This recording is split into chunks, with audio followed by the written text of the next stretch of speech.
अगर आप हमारे चैनल पर नए आए हैं तो हमारे चैनल को सब्सक्राइब करना ना भूलें। आपका धन्यवाद। कहानी सुनो, जुबानी सुनो। दोस्तों, आप सभी का स्वागत है कहानी सुनो के आज के एपिसोड में। दोस्तों, आपने अकबर बीरबल की कहानियां बहुत सुनी होंगी। अकबर बीरबल के नाम से कितनी ही कहानियां जुड़ी हुई हैं। इनमें कितनी सच्ची हैं और कितनी मनगढ़ंत कोई नहीं बता सकता। परंतु एक बात तो सच है कि इनसे जो प्रेरणा और शिक्षा मिलती है उससे कोई भी इनकार नहीं कर सकता। इन कहानियों से बीरबल की हाजिर जवाबी और बुद्धि का हमें पता चलता है। बादशाह अकबर को शिकार का बहुत शौक था। वे किसी भी तरह शिकार के लिए समय निकाल ही लेते थे। बाद में वो अपने समय के बहुत ही अच्छे घुड़सवार और शिकारी भी कहलाए। एक बार राजा अकबर शिकार के लिए निकले।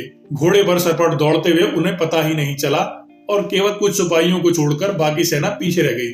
शाम गिराई थी और सभी भूखे और प्यासे थे और समझ गए थे कि वो रास्ता भटक गए हैं। राजा को समझ नहीं आ रहा था कि वे किस तरफ जाएं। कुछ दूर जाने पर उन्हें एक तिरहा नजर आया। राजा बहुत खुश हुए। चलो, अब तो किसी तरह वे अपनी राजधानी पहुंच ही जाएंगे, लेकिन जाएं तो जाएं किस तरफ। राजा उलझन में थे। वे सभी सोच में थे, किंतु कोई युक्ति नहीं सूझ रही थी। तभी उन्होंने देखा कि एक लड़का उन्हें सड़क के किनारे खड़ा खड़ा घूर रहा है।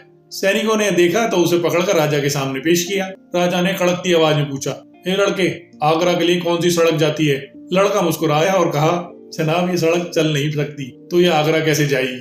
महाराज, जाना तो आपको ही पड़ेगा। और ये कहकर मैं खिलखिलाकर हंस पड़ा। सभी सैनिक चुपचाप खड़े थे। वे राजा के गुस्से को जानते थे। लड़का फिर बोला, जनाब, लोग चलते हैं, रास्ते नहीं। यह सुनकर इस बार राजा मुस्कुराए और कहा, नहीं, तुम ठीक कह रहे हो। तुम्हारा नाम क्या है? अकबर ने पूछा। लड़के ने उत्तर दिया, मेरा नाम महेश दास है महाराज। और आप कौन हैं? अकबर ने अपनी अंगूठी निकालकर महेश दास को देते हुए कहा, तुम महाराज अकबर, हिंदुस्तान के सम्राट से बात कर रहे हो। मुझे निडर लोग पसंद हैं। तुम मेरे दरबार में आना और मुझे ये अंगूठी दिखाना। ये अंगूठी देखकर मैं तुम्हें पहचान लूंगा। अगर तुम मुझे बताओ कि मैं किस रास्ते पर चलूं ताकि मैं आगरा पहुंच जाऊं। महेश दास ने सिर झुकाकर आगरा का रास्ता बताया और जाते हुए हिंदुस्तान के सम्राट को देखता रहा। इस तरह अकबर भविष्य के बीरबल से मिले। तो दोस्तों, ये कहानी आपको कैसी लगी हमें कमेंट कर जरूर बताएं। और अब मैं आपको एक और कहानी सुनाने जा रहा हूँ। अकबर का एक साला हमेशा से ही बीरबल की जगह लेना चाहता था। अकबर जानते थे कि बीरबल की जगह ले सके ऐसा बुद्धिमान इस संसार में कोई नहीं है। फिर भी जोरू के भाई को वह सीधी ना नहीं बोल सकते थे। ऐसा करके वे अपनी लाडली बेगम की बेरुखी मोल नहीं लेना चाहते थे। इसलिए उन्होंने अपने साले साहब को एक कोयले से भरी बोरी दे दी और कहा कि जाओ और इसे हमारे राज्य के सबसे मक्कार और लालची सेठ दमड़ीमल को बेचकर दिखाओ। अगर तुम यह काम कर गए तो तुम्हें बीरबल की जगह वजीर बना दूंगा।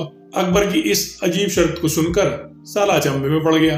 वह कोयले की बोरी लेकर चला तो गया, पर उसे पता था कि वह सेठ किसी की बातों में नहीं आने वाला। ऊपर से वह उल्टा उसे ही चूना लगा देगा। हुआ भी यही।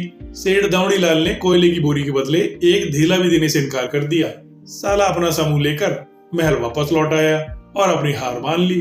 अब अकबर ने वही काम बीरबल को करने को कहा। बीरबल ने कुछ सोचा और फिर बोले कि सेठ दमड़ीमल जैसे मक्कार और लालची सेठ को यह कोयले की बोरी क्या, मैं सिर्फ एक कोयले का टुकड़ा 10,000 रुपए में बेच आऊंगा। यह बोलकर वे तुरंत वहां से रवाना हो गए। सबसे पहले उसने एक दर्जी के पास जाकर एक मखमली कुर्ता सिलवाया, हीरे मोती वाली मालाएं गले में डाली, महंगी जूती पहनी और कोयले को बारीक सुरमे जैसा पिसवा लिया। फिर उसने पिसे हुए कोयले को एक सुरमे की छोटी चमकदार डिब्बी में भर लिया।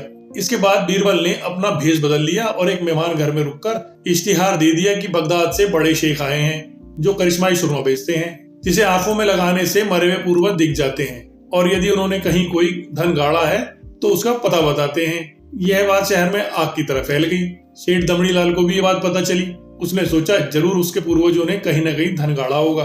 उसने तुरंत शेख बने बीरबल से संपर्क किया और सुरमे की डिब्बी खरीदने की पेशकश की। शेख ने डिब्बी के 20,000 रुपए मांगे और मोल भाव करते करते 10,000 में बात तय हुई। पर सेठ भी चालाक था। उसने तुरंत कहा, मैं अभी तुरंत ये सुरमा लगाऊंगा और अगर मुझे मेरे पूर्वज नहीं दिखे तो मैं पैसे वापस ले लूंगा। बीरबल बोला, बिल्कुल, आप ऐसा कर सकते हैं। चलिए शहर के चौराहे पर चलिए और वहां इसे जांच लीजिए। सुरमे का चमत्कार देखने के लिए भीड़ इकट्ठी हो गई। तब बीरबल ने ऊंची आवाज में कहा, ये सेठ अभी ये चमत्कारी सुरमा लगाएंगे और अगर ये उन्हीं की औलाद हैं जिन्हें अपने माँ बाप समझते हैं तो इन्हें इनके पूर्वज दिखाई देंगे और गड़े धन के बारे में बताएंगे। लेकिन अगर आपके माँ बाप में से किसी ने भी बेईमानी की होगी और आप उनकी असल औलाद नहीं होंगे तो आपको कुछ भी नहीं दिखेगा। और ऐसा कहते ही बीरबल ने सेठ की आंखों में सुरमा लगा दिया।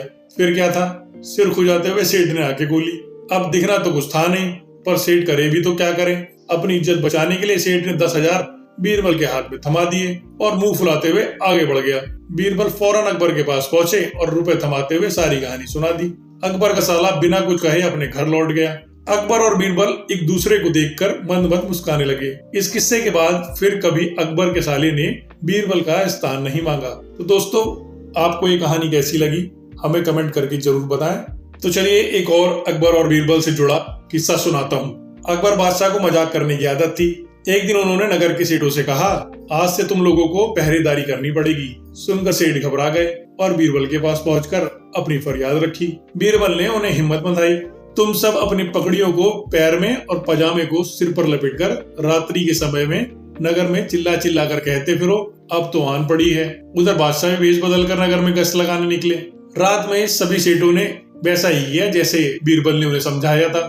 वो अपनी पकड़ियां पैरों में और पजामे को सर पर लपेटकर चिल्ला चिल्ला कर कह रहे थे, अब तो आन पड़ी है, अब तो आन पड़ी है। उधर बादशाह भी भेष बदल कर नगर में गश्त लगाने निकले। सेठों का यह निराला स्वांग देखकर बादशाह पहले तो फिर हंसे, फिर बोले, यह सब क्या है। सेठों के मुखिया ने कहा, जहांपना हम सेठ जन्म से गुड़ और तेल बेचने का काम सीख कर आए हैं, भला पहरेदारी क्या कर पाएंगे। अगर इतना ही जानते होते तो लोग हमें बनिया कहकर क्यों पुकारते। बादशाह अकबर बीरबल की चाल समझ गए और अपना हुक्म वापस ले लिया। तो दोस्तों, आज के अकबर और बीरबल की कहानियां आपको कैसी लगी हमें कमेंट कर जरूर बताएं। आपके कमेंट हमारे हौसले को बढ़ाते हैं और इसी तरह की और दिलचस्प किस्से और कहानियां सुनने के लिए हमारे चैनल को जरूर सब्सक्राइब करें। आपका धन्यवाद।